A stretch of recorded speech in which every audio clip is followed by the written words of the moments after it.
Ngayon ay ating ibida ang kwento ng isang lalaking minaliit at pinagtawanan. Pero nagsumikap sa buhay, kaya naman halina't samahan niyo akong pakinggan ang kwentong magbibigay aral at inspirasyon. Pero bago ang lahat, huwag kalimutang mag-like, share, and subscribe. Noong nag-aaral pa lamang si Alan, ay talaga namang mahina siya sa klase na para bang wala siyang naiintindihan sa lahat ng itinuturo sa kanya ng guro. Maikli lamang ang pasensya ni Alan, kaya naman nang asarin siya ng isa sa kanyang mga kaklase ay agad niya itong sinuntok at nagtamo ng mga sugat na siyang naging dahilan upang ipatawag ng prinsipal ang ina ni Alan na si Sita. Sinabi ng prinsipal na baka hindi na makapagtapos ng pag-aaral si Alan dahil sa mabababa ang nakuha nitong marka. Nalungkot at sumama ang loob ni Sita dahil baka mapunta lamang sa paglilinis ng sahig sa factory ang maging trabaho ni Alan katulad niya. Kaya naman nagdesisyon si Sita na ibibigay niya ang mga pangangailangan ng anak at susuportahan ito lalo na sa pag-aaral. Nadiskubre ni Sita na malabo na pala ang mga mata ni Alan at mas lumabo pa ito kaysa noong nakaraang taon. Kaya naman ibinili niya ito ng salamin. Napansin din ni Sita na talagang nahihirapan umunawa sa mga bagay si Alan. Kaya naman naglaan siya ng oras para turuan sa mga activities at assignments ang anak. Hindi nga nagtagal at nasuklian din ang mga sakripisyo ni Sita dahil tumaas ang mga nakuhang marka ni Alan. Pero sa kabila ng kasiyahan ay dumanas naman si Sita ng depresyon. Araw noon ng linggo at pinapunta ni Sita ang panganay niyang anak na si Simon at ang bunsong anak na si Alan sa simbahan upang maglingkod dahil hindi niya na ito magagawa pa. At sa unang pagkakataon, habang nagseseremonya ang pari ay nagkaroon ng inspirasyon si Alan. Inimagine nito ang sarili bilang isang doktor. Pagkatapos ng misa ay umuwi agad ang magkapatid sa kanilang bahay. Pagka-uwi nila ay masayang ikinuwento ni Alan kay Sita ang kanyang na-imagine. Sinabi rin ni Alan sa ina na ang pangarap niya ay maging isang doktor. Napangiti si Sita dahil sa sinabi ng anak. Sinabi ni Sita kay Alan na pwede itong maging kahit sino basta ang kailangan lamang ay imahinasyon at hangarin sa buhay. Lalong nalungkot si Sita para sa anak dahil sa estado ng kanilang buhay. At dahil sa kakaisip para sa kalagayan ng anak ay lalong lumala ang depresyon nito. Kahit labanan pa ni Sita ang kanyang depresyon ay tila ba lalo lamang itong lumalala at kinakailangan na niyang tulong para dito. Kaya naman nagdesisyon si Sita na pumunta na sa isang psychiatry clinic. Tuwing pumupunta siya sa clinic ay ikinikwento niya sa psychiatrist ang mga pinagdaanan niya sa buhay. Sinabi ni Sita na nagsimula ito mula nang iwanan sila ng kanyang asawa na wala man lamang pasabi. 5 taon na ang nakakaraan.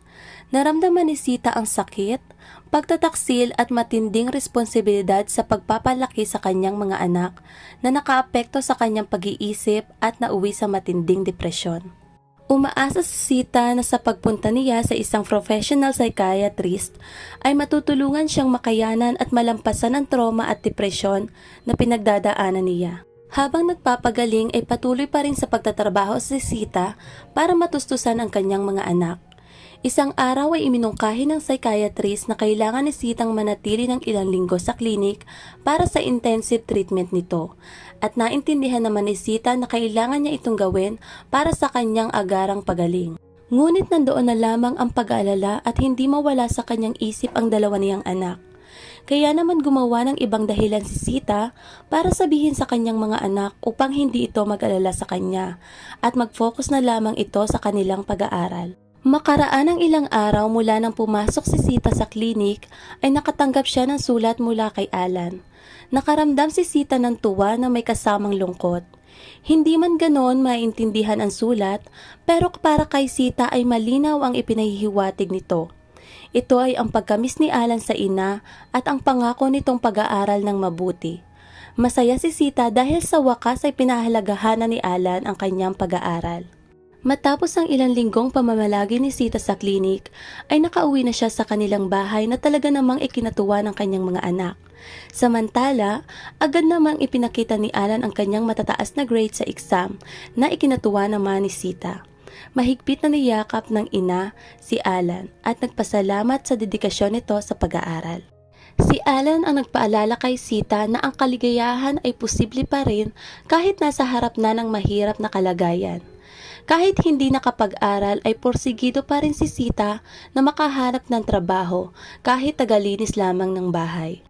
Hindi kalaunan ay nakapagtrabaho si Sita sa isang lalaking ang hilig ay magbasa at magkoleksyon ng mga libro. Ngunit tuwing uuwi ng bahay si Sita galing sa trabaho, ay napapansin niyang panonood lamang ng TV ang ginagawa ng kanyang mga anak. Kaya naman nagpasya siyang baguhin ang gawain ng mga ito. Pinatay niya ang TV at sinabing pwede lamang silang manood kung tapos na ang lahat ng kanilang mga assignments.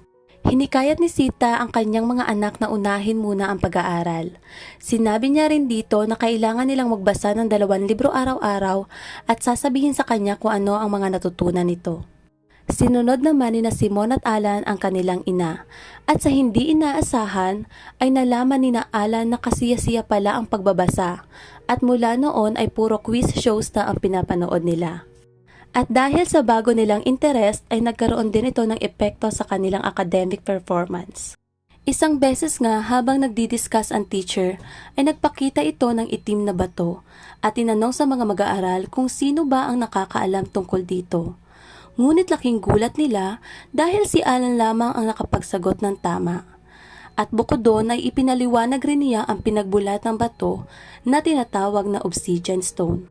Talaga namang napahanga ang lahat lalo na ang kanilang guro kaya naman kinausap niya si Alan pagkatapos ng klase dahil gusto rin ng guro na mas tulungan pa si Alan para sa potensyal nito. At sa mga sumunod ng linggo ay tumutok lamang sa pagbabasa at pag-aaral si Alan at hindi nga nagtagal at siya ay nanguna sa kanilang klase. Maging ang prinsipal ay namangha kay Alan dahil kaya nito bigkasin at i-spell ang mga mahihirap at mahahabang salita. At dahil sa mga ipinakitang galing ni Alan sa buong taon, ay mismong prinsipal pa ang nag-abot ng diploma kay Alan. Wala nang mahihiling pa si Sita noong oras na yon. Hanggang isa sa mga teacher ay umakyat ng stage at sinabing si Alan ay hirapan sa pag-aaral at nakakuha pa ng mababang mga marka. Sinabi rin ng teacher na mahirap lang si Alan at solong ina lamang ang nagpapalaki dito. Sinabi rin nito na imposible ang tagumpay kay Alan dahil kaya lang naman daw ito tumaas ang mga grades ay dahil pinagbigyan ito ng mga kaklase. At pagkatapos magsalita ng guro ay inagaw agad nito ang diploma sa bata. Lumipas ang ilang taon at nakaipon si Sita. Sapat na ito para makabili ng maayos na bahay para sa kanilang mag-iina. Lumipat din ng school sina Simon at Alan kung saan maraming katulad nilang hirap lamang ang buhay. Hindi naging madali para sa magkapatid ang paglipat ng bahay at paaralan dahil lagi silang kinukutya ng kanilang mga kaklase. Pero hindi kalaunan ay nagkaroon din si Alan ng kaibigan. Siya ay si Alex. Si Alex ay mahilig magsuot ng mga maporma at mahal na mga damit na siya namang ikinaiinggit ni Alan. Sinabi nito sa ina na gusto rin niya ng damit na katulad ng kay Alex. Kapos man sa pera si Sita dahil sa paglipat nila ng bahay ay pilit niya pa rin binili ng mga damit at pants si Alan. At ang natitira namang pera ay itinabi niya dahil kung may emergency man ay mayroon siyang madudukot. Ngunit nang makita ni Alan ang pants ay tila ba nalungkot ito at ayaw suotin. Sinabi niya sa kanyang ina na ang gusto niyang damit ay katulad ng kay Alex. Ipinaliwanag naman ni Sita na hindi nila kayang bumili ng ganoong damit dahil masyado iyong mahal. Ngunit ayaw makinig ni Alan at nakipagtalo ito sa kanyang ina. At dahil sa pagtatalo ng mag-ina, ay naubos ang pasensya ni Alan, kaya kumuha ito ng martilyo upang takutin ang ina, na ikinagulat at ikinatakot naman ni Sita dahil hindi niya akalain na magagawa iyon ng kanyang anak. Biglang pumasok si Simon at kinuha ang martilyo sa kamay ng kanyang kapatid. Makalipas nga ang ilang araw, ay nagkaalitan sina Alan at Alex at sa hindi inaasahan ay biglang nawala ng kontrol si Alan sa sarili at kinuha niya ang balisong na binili niya sa mga tambay at tinangkang saksakin si Alex. Mabuti na lamang at taplis lamang ang inabot ng kaibigan. Matapos ang pangyayari, naisip ni Alan na kailangan niyang magbago dahil kung hindi, baka sa susunod ay makapatay na siya. Dahil sa takot, tumakbo pa uwi ng bahay si Alan at dumiretso ito sa kanyang kwarto. agad niyang kinuha ang Biblia upang magmakaawa at humingi ng tulong sa Diyos para maging isang mabuting tao. Nang makapagtapos na ng high school si Alan, ay mataas ang kanyang nakuhang mga grades. Kaya naman naisip niyang kumuha ng scholarship para sa kanyang pagkokolehiyo. At sa awa naman ng Diyos ay nakapasok siya sa isang tanyag na universidad. Sinabayan din niya ito ng pagtatrabaho para sa iba pa niyang gastusin. At hindi nagtagal at nakilala niya si Via. Isa din siyang estudyante ng universidad.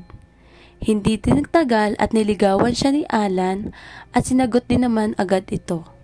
Dito ay nakilala niya si Via, isang estudyante ng universidad.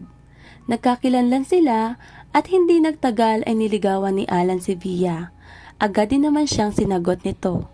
Pero dahil sa trabaho at pag-aaral ay hindi na kaya pang isabay ni Alan ang pakikipag-date kay Via. Kaya naman ipinaliwanag niya ang kanyang sitwasyon at naintindihan naman ito ng dalaga. Inilaan na lamang ni Alan ang kanyang oras sa pagbabasa, pag-aaral at pagtatrabaho. Dahil sa sipag ay naging top student si Alan sa kanyang klase. Isang araw, habang ipinaliliwanag ng kanyang professor ang lesson tungkol sa utak ng tao, ay pursigidong nakikinig si Alan. At sinabi niya sa sarili niya na gusto niya maging isang neurosurgeon.